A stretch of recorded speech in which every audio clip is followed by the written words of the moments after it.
What's up, everybody, and welcome back to Fireside Giants. I'm your host, Anthony Rivardo, joined by my co-host, Alex Wilson, and I am finally back from a much-needed vacation. I went across the pond over to England, hanging out in London and Windsor, went to Cambridge, went to Oxford. I had a fantastic time. Shout out to my good friend Cameron Simpson, because I know he's going to be watching this episode. But we had a blast over in England, and much needed break, but still, while on the move, keeping up with the New York Giants, keeping up with rookie mini camp. And of course, they started OTAs yesterday. All of the quarterbacks took the field for the first time together on Monday afternoon. So a lot of exciting stuff happening for the New York Giants in the meanwhile as I went on vacation. But now that I've returned, so have the daily live streams and uploads here on Fireside Giants. So you guys better tune back in and get fully plugged in to your FSG content. And today, we want to talk about the defense, because the New York Giants defense, let's face it, on paper, no excuses. This should be a top 10 unit in the NFL. Not only did they absolutely upgrade that offensive or defensive line in every single way, which we've talked about ad nauseum, but they also made upgrades to the second level of the defense and the third level of the defense. And I really like the additions that they made in the secondary, namely the signing of a new cornerback, one in Paulson Adebo. I think back on the previous signings that the Giants have made in history, as I've been a fan over the last 10 plus years. Well, obviously, I've been a fan for longer, but when you think on some of the cornerback signings that the Giants have made, they haven't had a whole lot of misses. Like, I remember when they signed DRC in free agency, and that was an absolute hit. When they signed Janoris Jenkins in free agency, and that also was an absolute hit. And I mean, even going to the secondary when they added Antrell Rolls. So just a lot of moments that I think of in the past, good history of the New York Giants upgrading their secondary through free agency. And I feel as though that's happened once again here with Paulson Adebo, a $54 million investment into Paulson Adebo and into the secondary that I think is going to pay off. And I know Alex feels the same way. So really excited to go ahead, dive into it, talk about Paulson Adebo, and just have a good discussion on why this Giants defense and secondary in particular should take a massive stride forward this upcoming season. So, Alex, let's waste no more time. Let's dive into the topic. How are you doing today, my friend? And how excited are you for the new sheriff in town, CB1 Paulson Adebo? I'm doing pretty great, man. And look, the secondary, they got better in three different ways. The first one, Paulson Adebo. The second one, Javon Holland. And the third one, an improved pass rush. Better pass rush, less opportunities for quarterbacks to make better throws with time in the pocket. So I think they got better in three critical ways, not just three minor ways, not depth pieces and whatnot. And they did add some depth there too, but they got better in three substantial ways. They spent big starting quality money at cornerback, at safety, and drafted two critical pieces and added free agent depth like Chauncey Golston to the pass rush and the interior defense with Darius Alexander. So, there's a lot of different things on this defense that got substantially better. And let me just tell you right now off the bat, because I love to talk about the financial aspect of this. The contract the Giants signed Paulson Adebo to is absolutely phenomenal, right? This is a player that, coming off a serious leg injury, they went through all the medicals, everything came back clean, there's no concerns about the leg. That's first and foremost the most important thing. But they signed him to, as you mentioned, a 3-year, $54 million deal. But the most important thing is $38.5 million guaranteed. It's a commitment, but it's not a handcuff. And they can get out of the contract after 2 years with only $5 million in dead money. And if they don't opt out of that contract, Anthony, it's a $19 million cap hit in 2020, I guess 8. But you could look at it this way, or rather 27. If you could look at it this way, it's really more because that $5 million is going to be allocated. It's going to be dead money. So you take that $19 million minus $5 million from it. It's really $14 million you're paying, because the $5 million is going to be paid for no matter what. So I think that contract is phenomenal. It's stellar in terms of just being able to bail out of it if it doesn't work out. But in the best case scenario, you get 3 premium years for the 25-year-old cornerback who in 2023 flashed legitimate CB1 upside. He had 4 interceptions, I believe. He had 11 pass breakups. He gave up 1 touchdown. He was one of the best corners in the league. And this is a guy who, obviously coming off an injury, the Giants bought him low and got a little bit better value because he was hurt. So I do think this is an aggressive player. Yes, he'll give up some big chunk plays every now and then, but the play after, he'll have a big interception or pass breakup. Like he's very volatile in his style, but he's aggressive, and that's kind of where the volatility comes from. And he's going to, most importantly, give Deonte Banks a chance to sit back, regain his confidence, and turn into the player that we drafted him to be. Deonte Banks is not a bad football player. He's just been put through the freaking ringer. First year, we saw flashes of his development. Last year, they changed the entire scheme on him. And then, in addition to that, he was going up against WR1s. He had literally no help over top. He had Janoris Jenkins alongside him, who was completely washed. Like, it was just a really bad situation. And then things got ugly. He lost his confidence. He started to give up on plays. Dexter Lawrence started to shout him out in games, and it just kind of deteriorated from there. Now they give him a fresh slate. Deonte Banks, you're day one, man. Day one, pretend you're a freaking rookie with 2 years of experience. You have a chance to redefine your career right now. Rebuild it from the ground up. You don't have to be the guy. We have a guy to take all the heat from, CD Lambs of the world and all. If CD Lamb burns us, it's Paulson Adebo's fault. It's not Deonte Banks' fault. So, I do think that if you're Banks right now, you're able to kind of, I guess, rejuvenate, reformulate and just get back in the mix here with a fresh slate. And that's critical for a young cornerback. And Anthony, as you know, and I'm sure you're going to talk about right now as I transition to you, confidence is everything for young defensive backs. And the Giants have done everything possible to ruin Deonte Banks' confidence. I'm really happy they got him a piece that can help him rebuild it. And Javon Holland's another piece of that puzzle that will help him a lot as well. 100%. I think confidence is everything at the cornerback position. There's a couple of positions in football where I would say that is true. I would say that's true for quarterback, of course, as we know, watching Daniel Jones last couple of years, once his confidence got shot, he really struggled to even perform at a decent starting level. Confidence, super important for the quarterback position. I think every wide receiver seemingly has confidence. That's just kind of the nature of that position. They're all divas and they all think that they're the shit because most of them are the shit. So, wide receivers, they're confident. But I think that applies to cornerbacks as well. Those who are not confident at the cornerback position are so glaringly obvious, right? Like I said with the receivers, they think they're them. They're like, I'm him and you are him, right? Like if you're neighbors, if you're Brian Thomas Jr., any of the LSU wide receivers that have burst onto the scene in the NFL, you think you're him, so you are him. And that's kind of how it goes with the cornerback position as well. I think those two position groups are very akin in that nature. And like I said, if you see a cornerback who doesn't have confidence, you could spot them pretty easily. And if we could spot them as fans observing on our TVs or observing in the stands, but best believe that these NFL quarterbacks, they could spot those cornerbacks who do not have the confidence, and they can pick them apart, and they will target them game in and game out and play out for that matter. And unfortunately, I do think that's what happened to Deonte Banks last year. I think his confidence got shot pretty early in the season. I think we saw that a couple seasons ago with Trey Hawkins as well, as he really struggled in the early portion of the season, and it kind of caused him to unravel and fall apart in his game and have his rookie season in many ways squandered. So I think that getting Deonte Banks' confidence back needs to be priority number one for the young third-year cornerback entering 2025. Because when you watch him play at Maryland, if you go back, if you ever watch the All-22 or even just the highlights, doesn't matter, you'll see a cornerback who oozes confidence. You'll see a guy who walks onto the field and says, yeah, I don't care who's lining up in front of me, Marvin Harrison Jr. All right, well, you're going to have maybe one catch for 14 yards today. That's about all I'm going to give you. That was Deonte Banks in college. But Deonte Banks in the NFL, it hasn't been the same story. I think we saw flashes of that confidence and that cockiness, but I say that in a good way, during his rookie season. I remember that play that he made against the Packers. Jordan Love throws a deep ball, looks like it's going to be a touchdown.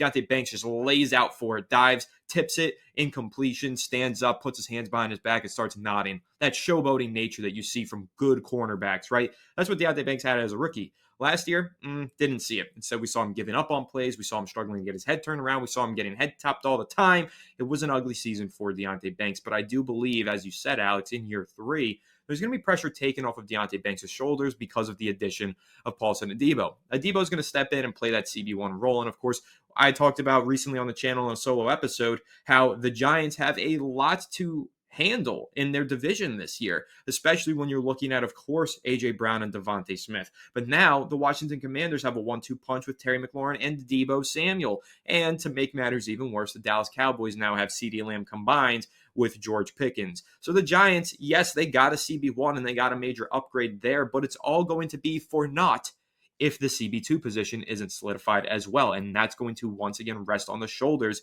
of Deonte Banks, because as we've said, he's going to have some pressure taken off his shoulders. He's not CB1, and he is facing lesser competition now as the CB2. But that doesn't mean he's not facing a difficult competition level at CB2, because WR2s in the NFL nowadays, well, they're arguably 1A or slash 1Bs. Like, they're great talents playing wide receiver 2 in the NFC East. So Banks has to step up regardless of if he's the number one cornerback, the primary cover man, or if he's the secondary cover man playing next to Paulson Adebo. He's got to step up and he's got to play better than he did last year. But circling all the way back now after discussing Banks to the original point, as you said, Alex, Paulson Adebo has an innate ability to get his hands on the football. Over the last 3 years, no cornerback has forced more incompletions than Paulson Adebo, according to Pro Football Focus. This is a guy that when the ball is in the air, he finds a way to get his hands on it. Whether he gets an interception, he gets a pass breakup, it doesn't matter. He plays aggressive, he jumps for those footballs, and he makes plays on them. That's a really important trait that, as we just learned this past season with Deonte Banks, not every cornerback innately has. It's something that a lot of them need to learn, but Paulson Adebo innately has ball skills, and he's got an ability to track the football, get on the football, and make a big play in that regard. So that's what he's going to bring to the defensive lineup. Like you said, sometimes maybe he is a little over aggressive, but I did start this conversation at the top of the episode, Alex, talking about Janoris Jenkins, because I think Janoris Jenkins is a pretty solid comparison for Paulson Adebo. Janoris Jenkins as well would have plays where he would make a big jump, try and get the interception. Ball fake or route fake, and now all of a sudden you've got a big 40-yard touchdown going the other way for the opposition. That was Janoris Jenkins. But then on the next drive, okay, now the ball is in the air, 50-50 ball, and somehow he comes down with it because he was super aggressive as soon as the ball was launched. So Janoris Jenkins, if you all remember how great he was for the New York Giants for a time when he was here, that's kind of what I'm hoping to get out of Paulson Adebo, and I think he's going to have that level of an impact as well. He's a really solid player, again, who has great ball skills, aggression, can play in man, can play in zone, and gets his head turned around. The problem is when you're playing man coverage, your back is to the quarterback. Your back is to the football. You don't know when that throw is coming. So you got to just have an innate feeling for it. You just have to have the eye in the back of your head to turn around in man coverage and get your hands on the football. Unfortunately, Banks doesn't have that skill locked down just yet, but Adebo does. So this should allow the Giants to play more man coverage and play it a lot more comfortably, while, of course, also thriving in zone with Banks and Paulson Adebo, who both play well in zone coverage. But it's just going to be about, can Banks hold up in man coverage? We know that Paulson Adebo can because he can get his hands on the football. But again, it's all going to come down to the CB2 position in Deonte Banks. But I do believe that Paulson Adebo's insurgence into this lineup is really going to make a world of a difference for Banks. So, Alex, when speaking about that ball skills trait, right, that Paulson Adebo has, the innate ability to get your head turned around and get your hands on the football and play aggressive, what kind of a difference is that going to make? And I'll actually couple that with, you know who else has that skill, Alex?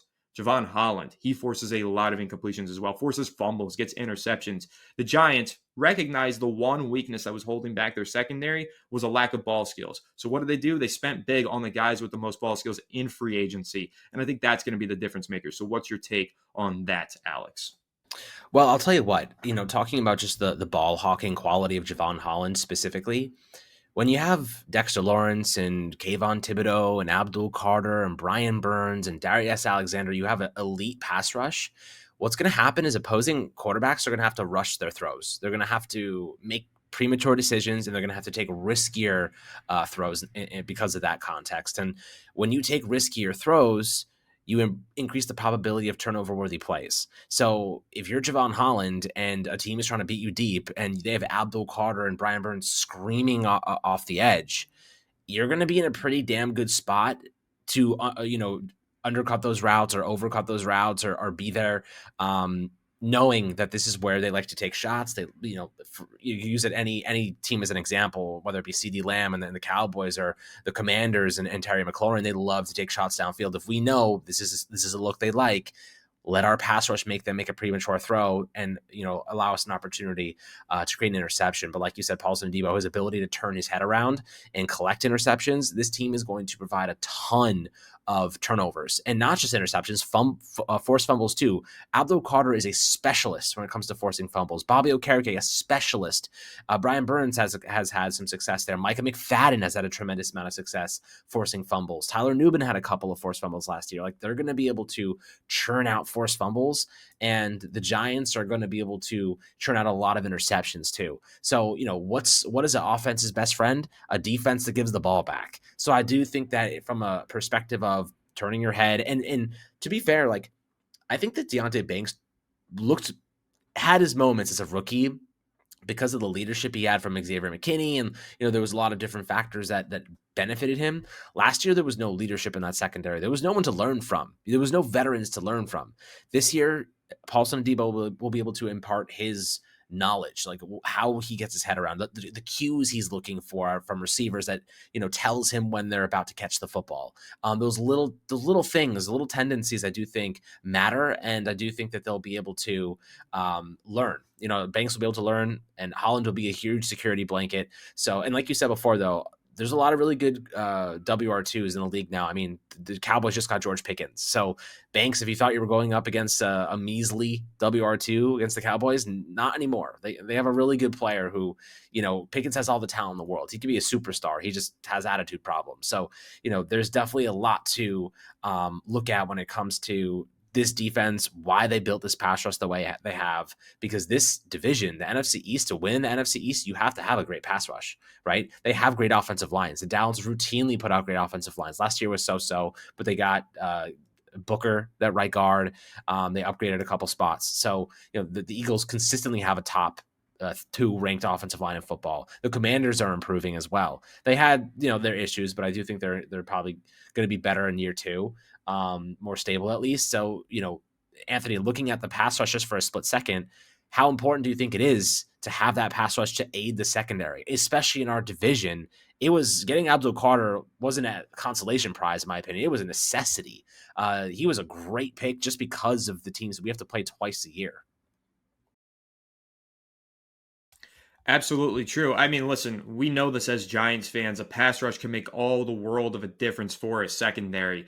The faster that the quarterback has to get the ball out of his hands, the less time that the cover mans need to cover. And that's exactly what the Giants are hoping for. When you're disrupting things in the pocket and you're forcing the quarterback to throw the ball off timing, off rhythm, or just inaccurately because he's being hit, it makes everything easier for your secondary. So the Giants stacked their defensive line in order to take pressure off of the secondary shoulders, but they also added talent to the secondary to give the pass rushers a little bit more time to get home. So I think the Giants really made it their MO this offseason. Let's stack this defense with as much talent as we can. Let's build this thing out all the way through on the trench level and in the secondary level. Let's add talent all across the board, make life easy for our offense by giving them advantageous positions in terms of field position based on having a really good defense that forces turnovers and creates big time stops. That's really what the Giants are banking on this year. They didn't make a ton of upgrades to their offensive lineup. They didn't have many big signings. Of course, drafted Jackson Dart, but we don't expect to see him much this year. So they didn't do a whole lot to revamp the offense that ranked 31st in the NFL, but they added even more talent to the defense, knowing if the defense can create some great positions for this offense, well, it's going to take pressure off of the offense as well. So really love the way that the Giants built things this offseason. We've praised them ad nauseum, as we've said before, and we'll say it again. We've had our criticisms of Joe Shane. We've had plenty of them, but he really did do a great job finding value and adding talent to the roster this offseason. I've been very impressed, thoroughly impressed, I'd say, and really looking forward to watching this defense get to work. And now it's just going to rest on the shoulders of Shane Bowen. Is he going to call a good defensive scheme, call some good plays and situations? Is he going to put these players in a position to be as successful as we know that they can be? Can they reach their potential under Shane Bowen, who did struggle with a good amount of talent on the defensive side of the ball last season? Well, now even more talent, one of the best defensive lines, if not the best on paper in the NFL. Just got to see it in motion on the field. And again, a lot of that success is going to depend on Shane Bowen's ability to scheme things together and call good defensive plays. So really looking forward to it, excited. This was supposed to be more of a conversation on Adebo. And of course, as always, in classic FSG style, we really hit on every different aspect of the New York Giants defense and why it's getting us so excited. There's so many factors to consider and there's so much to discuss and break down. And of course, as I said, we're going to continue to do that daily here on Fireside Giants, talking about every little nook and cranny of this football team for the entirety of this offseason. It's May. We've got some OTAs and some other things like that as the Giants do their offseason programming. But once we get to June, it gets a little bit slow, but fret not, my friends. Fireside Giants won't be slowing down. This train is going to keep on going until it bursts through the station. The FSG train is one that you want to hop on right now. We've got a lot of exciting content planned over the coming months as we lead into the preseason. And of course, an exciting regular season for the New York Giants. So that's pretty much going to wrap this one up, though. Make sure to leave a like if you enjoyed, subscribe to the channel if you're new, ring the bell so you don't miss an episode, and comment your thoughts down below in the comment section. If you listen to Apple or Spotify, make sure to leave us a 5-star review and go ahead and follow us on all our social media channels at Fireside Giants. Without further ado, we'll catch you on the next one. Have a good one, and let's go New York Giants.